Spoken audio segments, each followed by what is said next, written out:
Good morning all of you. आज हम लोग हिंदी सेकेंड का चैप्टर फर्स्ट पढ़ेंगे, भाषा, बोली, लिपि एवं व्याकरण। तो भाषा किसे कहते हैं? भाषा वह माध्यम है जिसके द्वारा हम अपने मन के भावों और विचारों को दूसरों के सामने प्रकट करते हैं तथा दूसरों के विचारों और भावों को समझते हैं। भाषा का शाब्दिक अर्थ क्या है? भाषा शब्द की व्युत्पत्ति भास धातु से हुई है। भास का अर्थ है प्रकट करना अथवा संप्रेषण। संप्रेषण मीन्स होता है बातचीत करना। तो भास धातु की व्युत्पत्ति भाषा शब्द की व्युत्पत्ति भास धातु से हुई है। भास का अर्थ है प्रकट करना। इस प्रकार हमें पता चलता है कि भाषा वह माध्यम है जिसके द्वारा हम अपने मन के भाव और विचारों को दूसरों के सामने प्रकट करते हैं तथा दूसरों के विचारों को समझते हैं। तो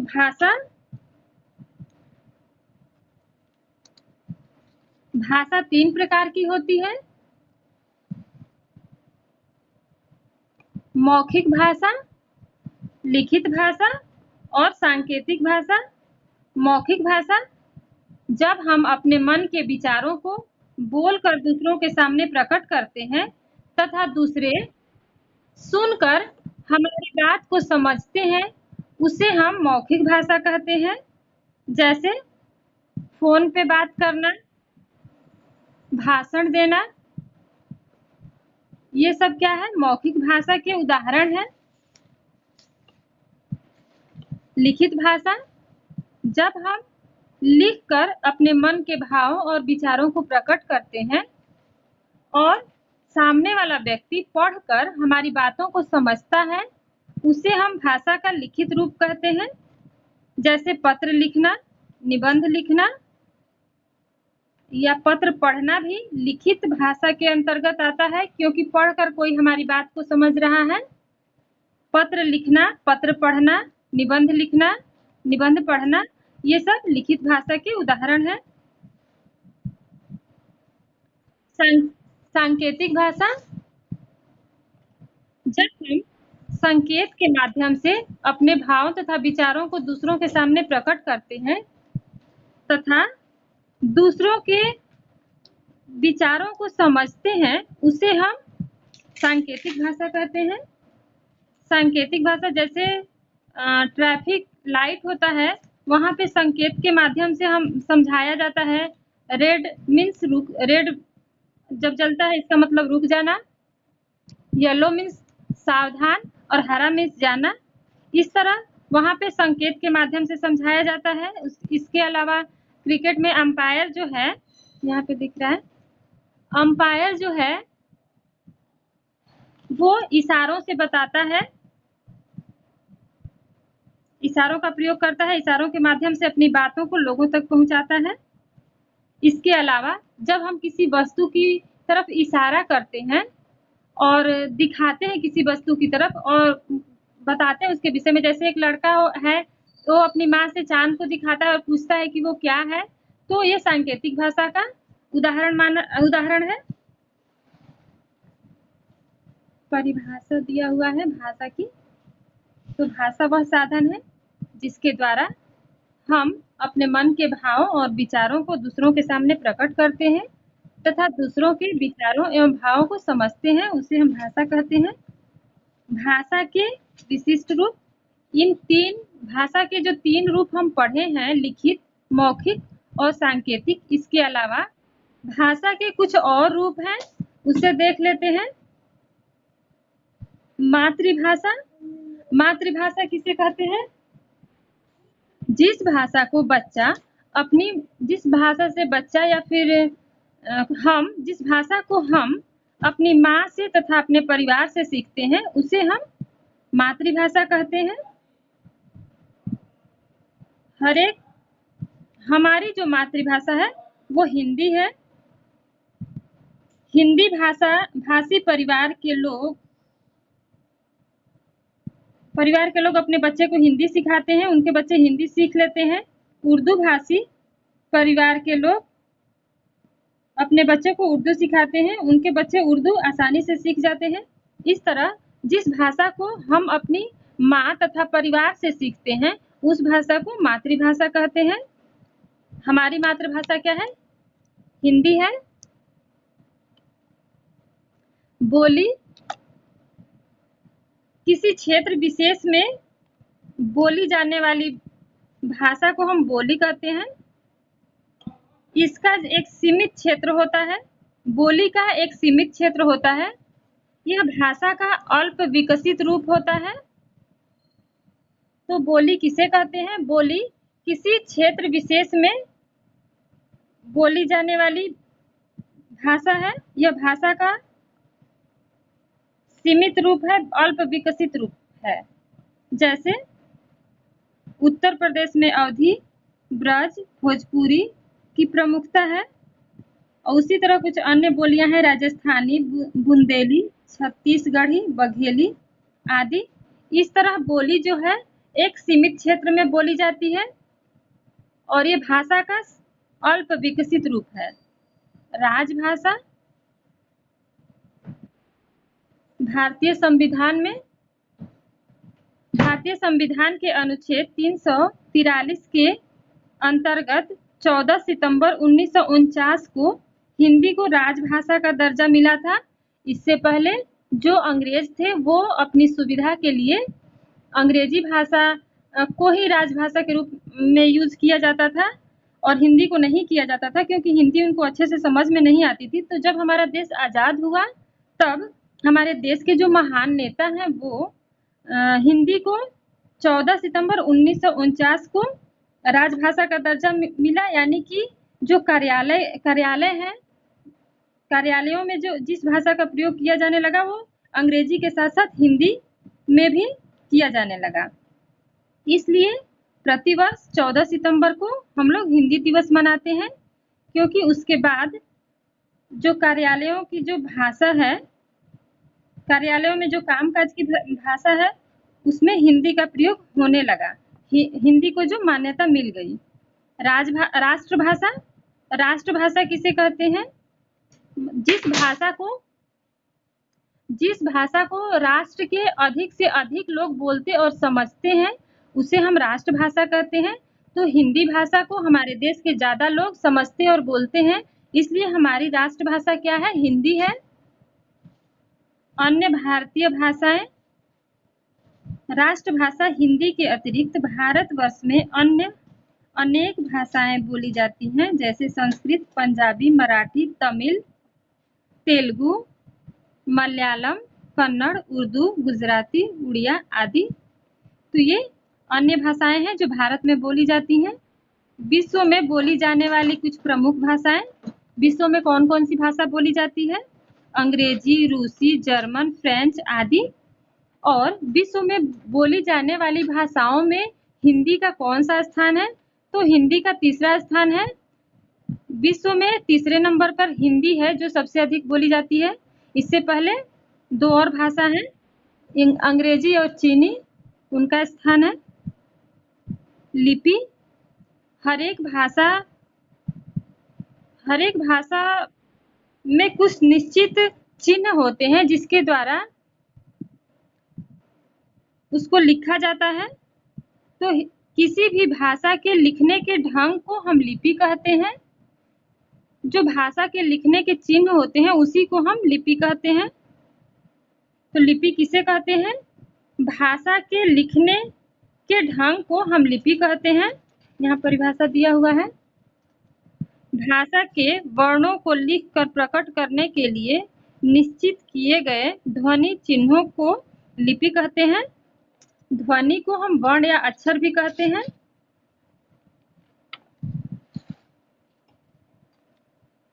जैसे हिंदी किस लिपि में है? देवनागरी लिपि में। अंग्रेजी जो है वो रोमन लिपि में है, यहाँ पे दिया हुआ है। भाषा हिंदी किस लिपि में लिखी जाती है? देवनागरी में। संस्कृत देवनागरी लिपि में। और हिंदी की उत्पत्ति किससे हुई है? संस्कृत से ही हुई है। तो संस्कृत को हिंदी की माँ भी कहा जाता है। उर्दू उर्दू फारसी लिपि में लिखी जाती है, पंजाबी गुरुमुखी लिपि में, बंगाली बांग्ला, अंग्रेजी रोमन लिपि में, फ्रांसीसी फ्रेंच या रोमन लिपि में लिखी जाती है। इस तरह लिपि किसे कहते हैं? किसी भी भाषा के लिखने के ढंग को हम लिपि कहते हैं।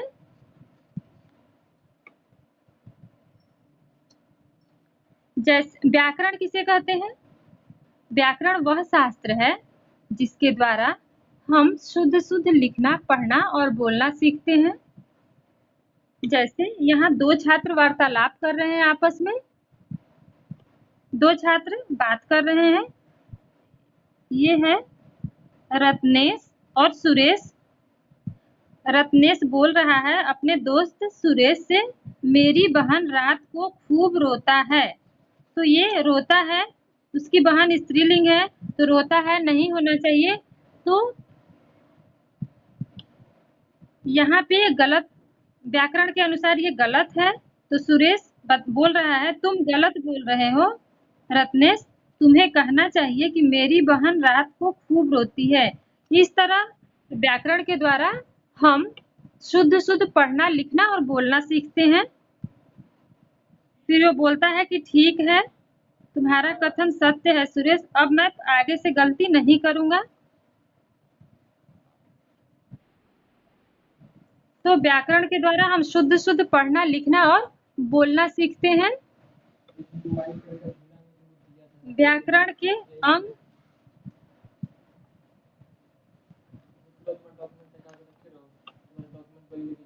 व्याकरण के अंग, व्याकरण के 3 अंग होते हैं, वर्ण विचार, शब्द विचार और वाक्य विचार। तो ये आप ध्यान रखिएगा, व्याकरण के 3 अंग हैं, वर्ण विचार, शब्द विचार और वाक्य विचार, जिसका अध्ययन आप आगे करेंगे। और यहाँ सार संक्षेप दिया हुआ है।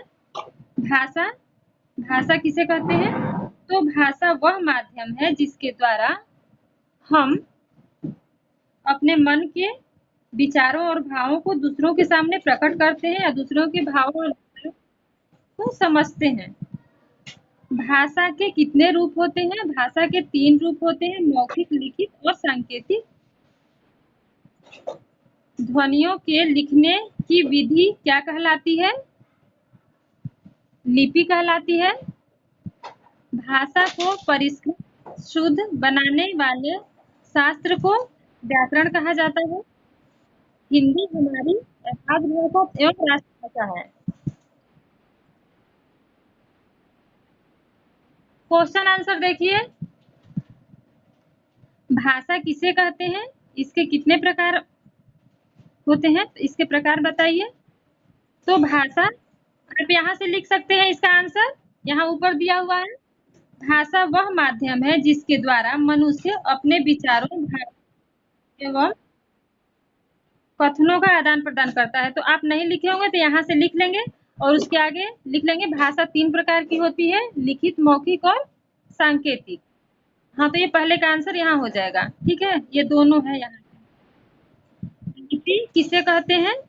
2 लिपियों के नाम बताइए, ये भी यहाँ पे दिया हुआ है। लिपि हेडिंग डाल देंगे आप, उसके बाद लिख देंगे भाषा नहीं, ध्वनियों के लिखने की विधि लिपि कही जाती है।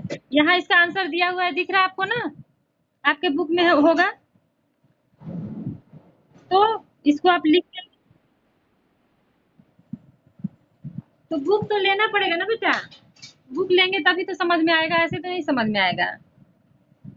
ठीक है, तो ध्वनियों के लिखने की विधि को हम लिपि कहते हैं।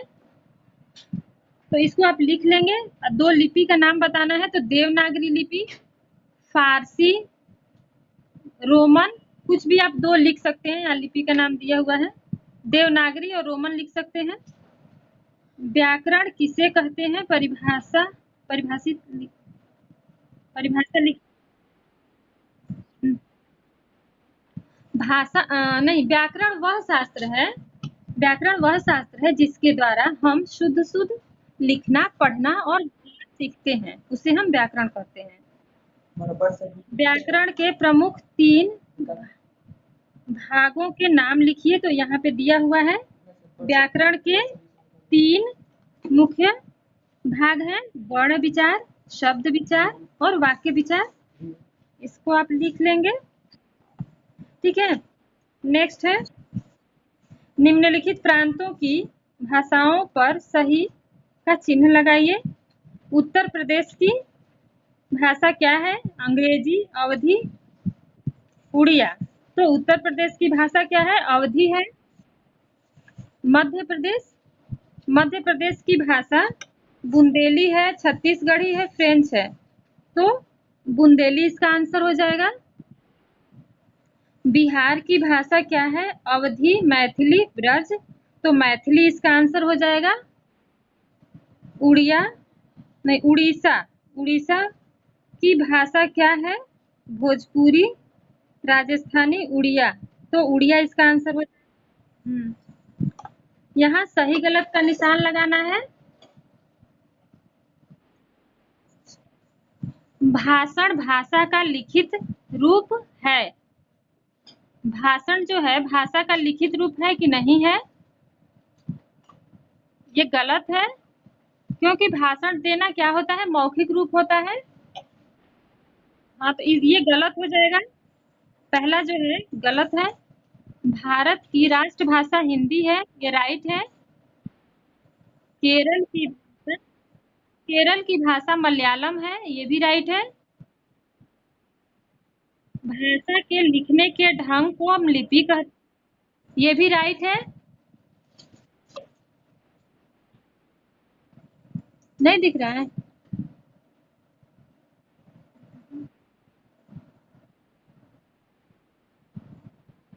नीचे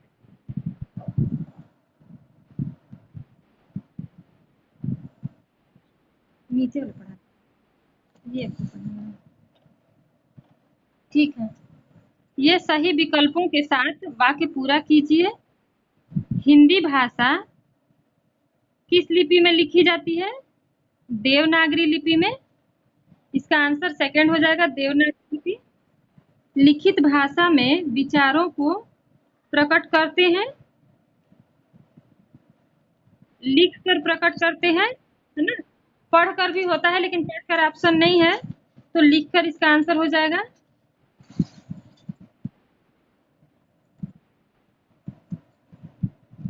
दिख रहे हैं ना?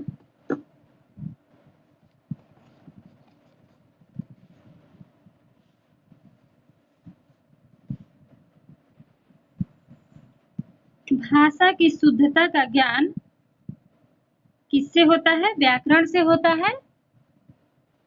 समाचार पत्रों में भाषा के लिखित रूप का प्रयोग होता है। किस रूप का प्रयोग होता है? लिखित इसका आंसर हो जाएगा। इस तरह आप लोग इस चैप्टर